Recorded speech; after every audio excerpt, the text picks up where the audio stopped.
Very open-ended. We are on the lunch break on today's evidence at the Undercover Police Inquiry. We have just finished hearing from Roger Geffen, who joins me right here. Hi, Tom. It's always the best to have the actual witness to come and talk about what's just happened rather than just somebody who was watching. How do you feel it went? I am pretty pleased with how it went. I feel I did, in fact, get to say what I wanted to say.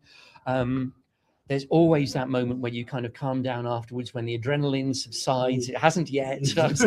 I'm still kind of a little hyped. I was stopped at various points by the counsel to the inquiry, the legal representative of the chair of the inquiry, who stopped me a few times, say, "Slow down." I was trying to get through a lot of stuff. I had, I think, the right level of adrenaline to strike that balance between being a little bit on edge, kind of having my brain working, full speed, whilst actually getting through what I wanted to. But there will come a point where I just calm down and think, "Oh, I've missed this, that, and the other," but I hope I've done what I set out to do. Yeah, I think you did a very good job. I think that the lawyer was particularly poor today. This is often the case that we, as watchers of the inquiry, are frustrated by the line of questioning that's being chosen. I think that was very much the case today. It was very notable that it took until just before the first break for a question about Jim Boylan to actually arise. There was a lot of questions about violence.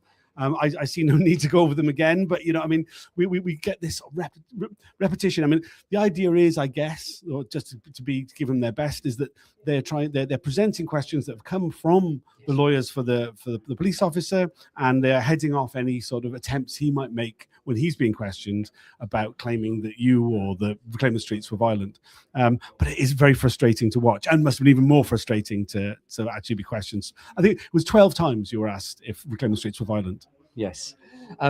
Well, firstly, I hope that I persistently gave the answer. No, there was absolutely no basis on grounds of so-called public disorder for the invasive policing that we and other movements like us were subjected to. That the police had pretty clear whole set of other reasons for doing what they were doing, for using the intelligence to create situations in which disorder was actually more likely, not less likely, to occur, to tarnish our reputation, to sow discord within the movement, and to protect their own interests and their organizational and individual roles as spy cops. It was a great jolly for them, and they had to protect their roles. So they seem to have used their intelligence far more for those reasons than for anything to do with actually averting disorder. So, it does seem to me that the police have now admitted and given apologies for so many of the other outrages, for taking dead children's names, for spying, intruding on individuals with whom they had relationships, marriages, children, and all the rest of it. And spying on justice campaigns and all of those things. They've admitted that was wrong, but they still have not admitted that they still hang on to this defense of their role, that there were these groups engaged in public disorder. And we and the Hubsabs were other groups. And so I really felt that my key role was to absolutely demolish that line of argument, to sort of withdraw, if you like, the last prop from the police's defense of their role. And I hope I've done that. That was the one thing above all that I wanted to do today. Yeah, I think you did a very good job of that. I was also really impressed with how you ended when you were asked if there's anything else you'd like to say. And you really went through so many of the questions that so many of us have about the way in which the undercover police operated, what they were actually up to. And I think one of the ones which I've picked up numerous times, people know on these videos, is that the way in which the undercover police had a real strategy of discrediting, undermining, and ultimately destroying social movements, sowing discord, attempting to, putting intelligence together that could be used to drive a wedge between groups to split them apart. And I think so far there has been no acknowledgement of that reality, that tactical reality that the SDS and the NPOIU were using, but it's so very clear, isn't it? Yes, it's one of those things where on the one hand I'm reluctant to grant them that power, but the reality is that Reclaim the Streets did end up fizzling out by 2002. I think that clearly they were doing things. What is really clear is they were doing things to undermine our ability to get our message out, arresting 3 of us at the point when we were about to distribute the Evading Standards newspaper with all those fabulous creative messages about what was wrong with, just voting for once every 5 years on everything that matters in the world. That is not a good form of democracy. What we wanted to promote with our consensus decision making and all the rest of it, where you listen to people, you don't just shout people down, you don't just vote 52 to 48 and make decisions that way. You listen to people's concerns and try and modify the process. All of that stuff. That's what we were about, and they stopped us getting that message out. And that's what they were more intent on doing, that and creating a situation where we failed to have our little 2 days of activity in the former building of the Department of Environment, which would have been so eloquent, and they deprived us of that.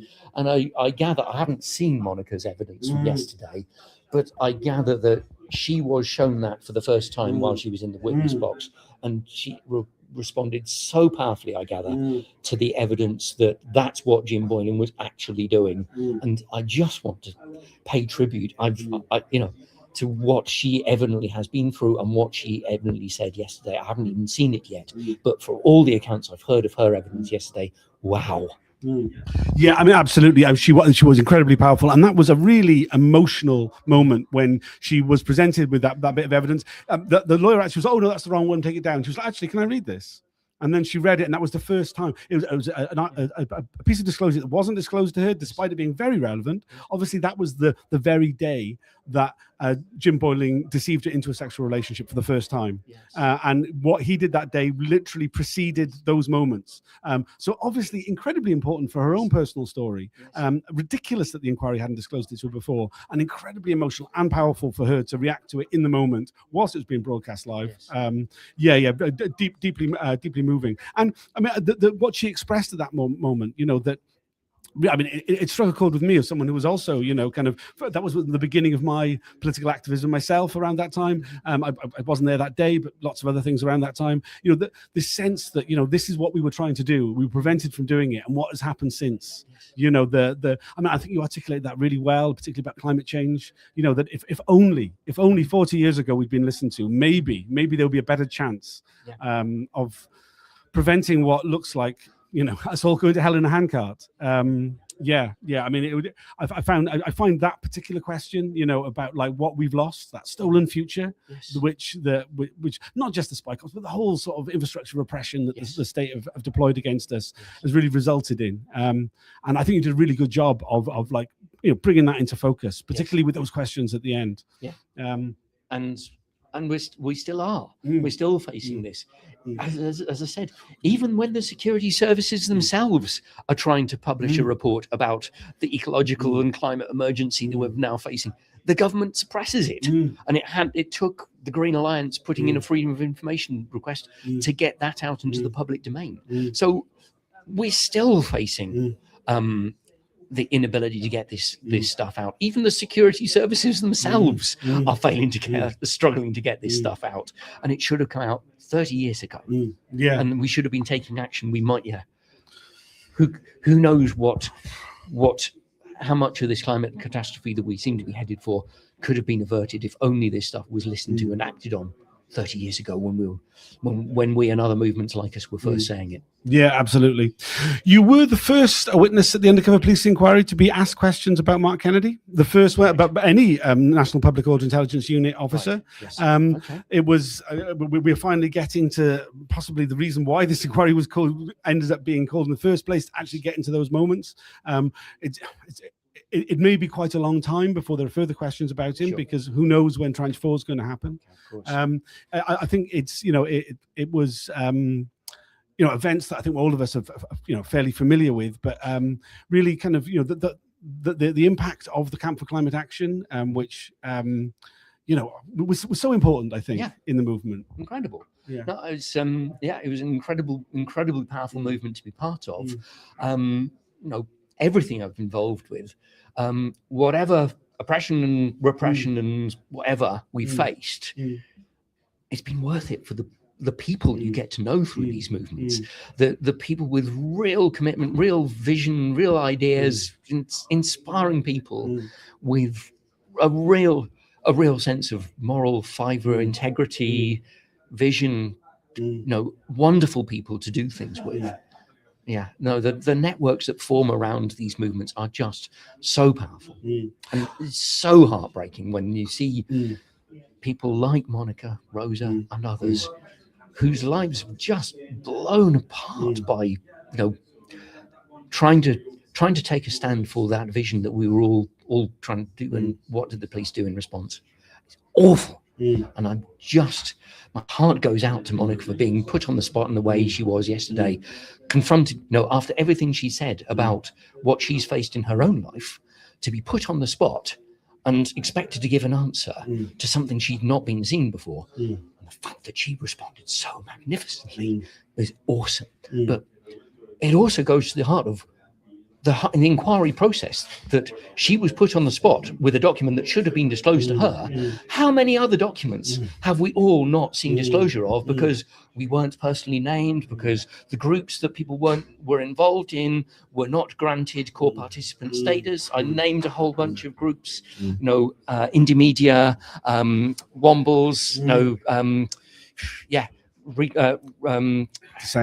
Descent, Rising Tide, Lark, indeed Snooze in Brighton was one I forgot to mention during the hearing. There were so many groups that would have wanted to see this evidence and would have been helped if only they could have seen it. The evidence that was disclosed to us, because it mentioned Reclaim the Streets, but other groups that were mentioned, other individuals who were mentioned, were not car participants, so they did not get to see it, and we could not share it because of the restriction orders that we were now under, and therefore we weren't able to share with other people the process of piecing together this incomplete jigsaw where, different people were given different pieces of the jigsaw, not always the people who could most make sense of this piece of the jigsaw, and with some of the pieces of the jigsaw not given to any of us. That's hugely frustrating. That has undermined the ability of this inquiry to fulfill its own terms of reference. Yeah, absolutely. I think you're completely right. It felt quite rushed this morning. You only got half a day. Somewhat ridiculous. I mean, I do feel that there have been other witnesses who maybe had less to offer who were given a whole day. I don't understand why you haven't been given a full day. I think the lack of witnesses being called, the fact there's only 3 witnesses, civilian witnesses about Jim Boyling's deployment.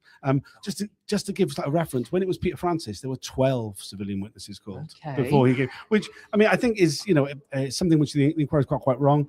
I think that because it was so rushed, we didn't get often when people are being questioned, we're shown contemporaneous items from the time, and there's so much fantastic, creative, genuinely beautiful stuff that movements, particularly Reclaim the Streets, but so many of those related ones created that we didn't see any of that video. We saw a few flyers and leaflets, but there were so many others. Absolutely. I know people have been sharing them online whilst the evidence is going on. Just if you're not following Dick Penderyn on Twitter, please do. She's been sharing loads and loads of images from the time about that.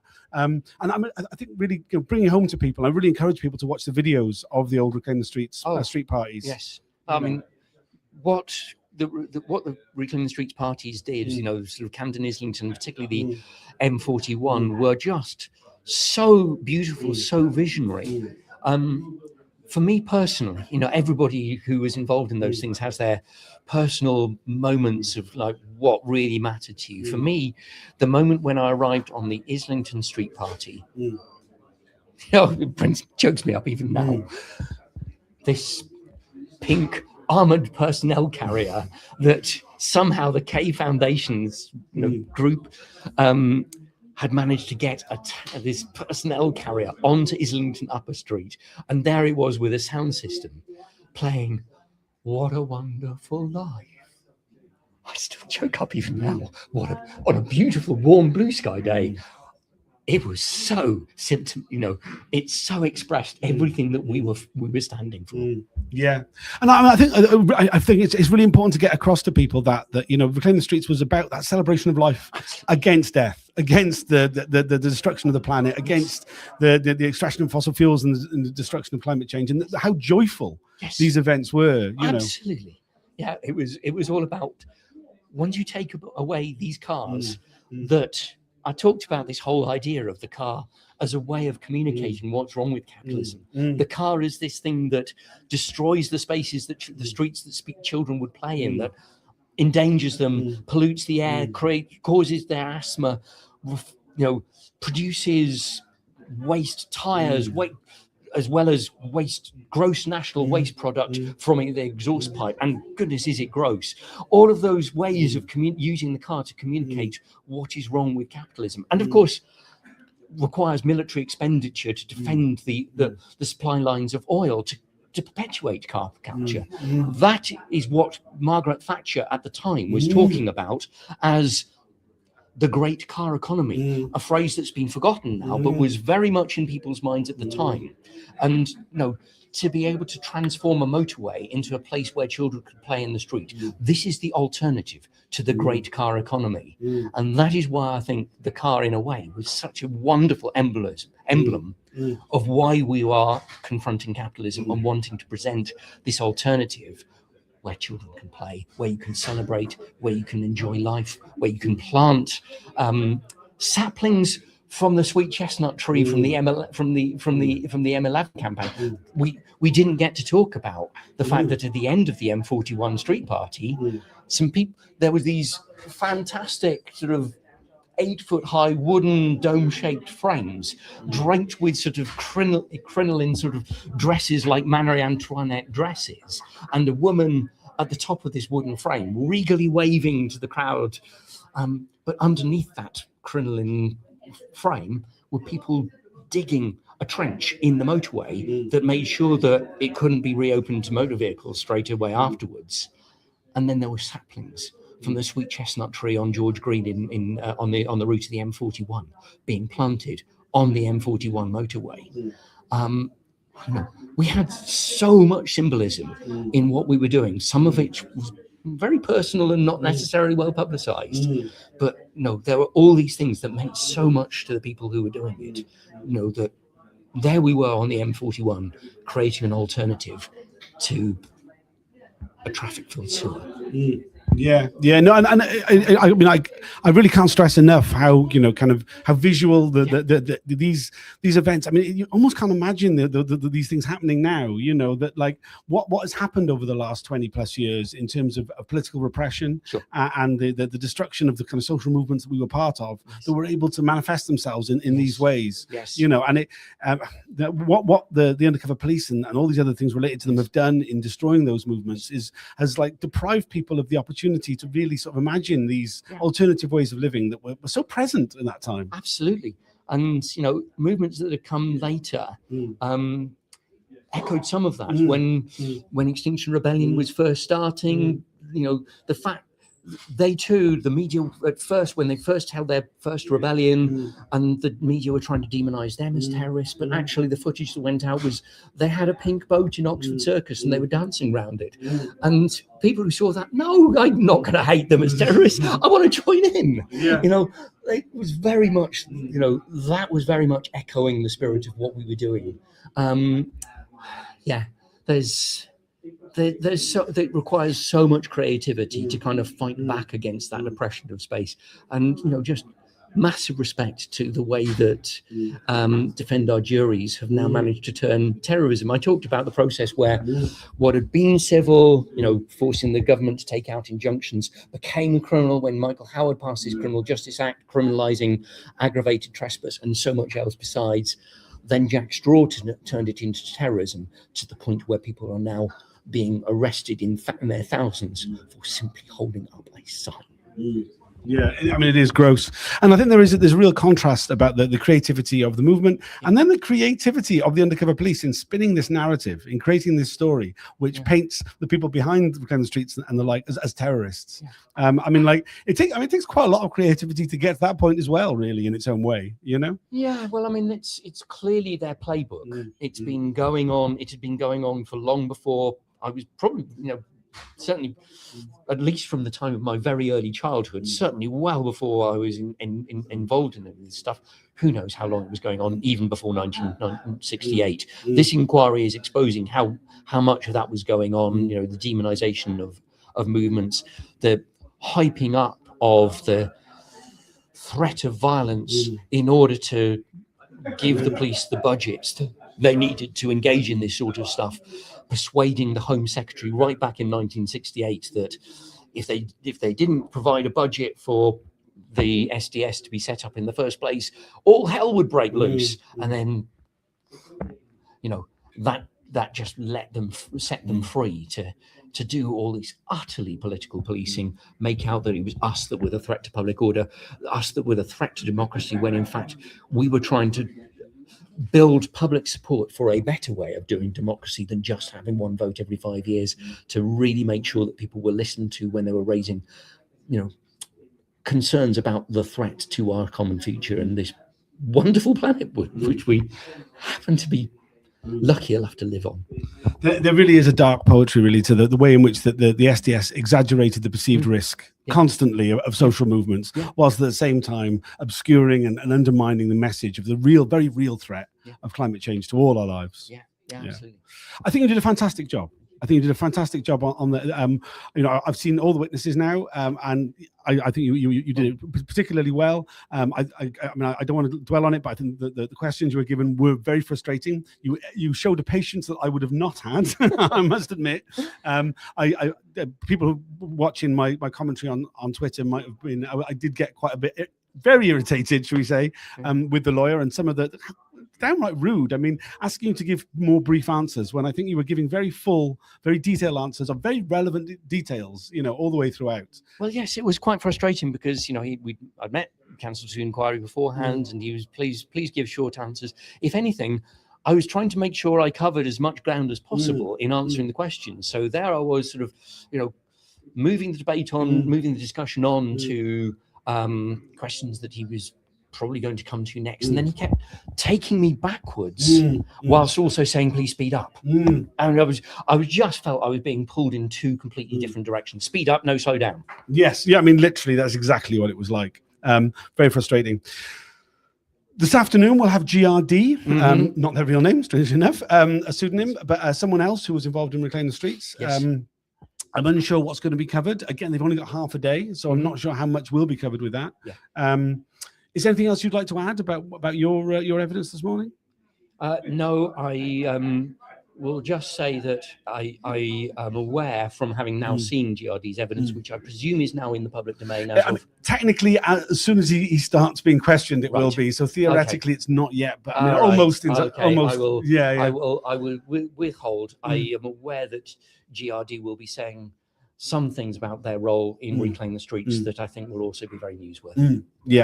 I hope so. I mean, actually, on the newsworthy element, and I mean, I think this comes back to what you were saying earlier about indie media and Schnews, absolutely, and all the independent media that was really the backbone of disseminating the information about the movement, because the mainstream press has never been interested in telling the truth about the kind of social movements we're involved in, and the lack generally of I mean, apart from the Guardian. Yes, I was going to say honourable exceptions. Honourable exceptions aside, to the Guardian. And Rob Evans. Yes, absolutely. Rob Evans, Paul. Paul Lewis. Paul Lewis, who've done a fantastic job both in their coverage but also in their book about the spy cops.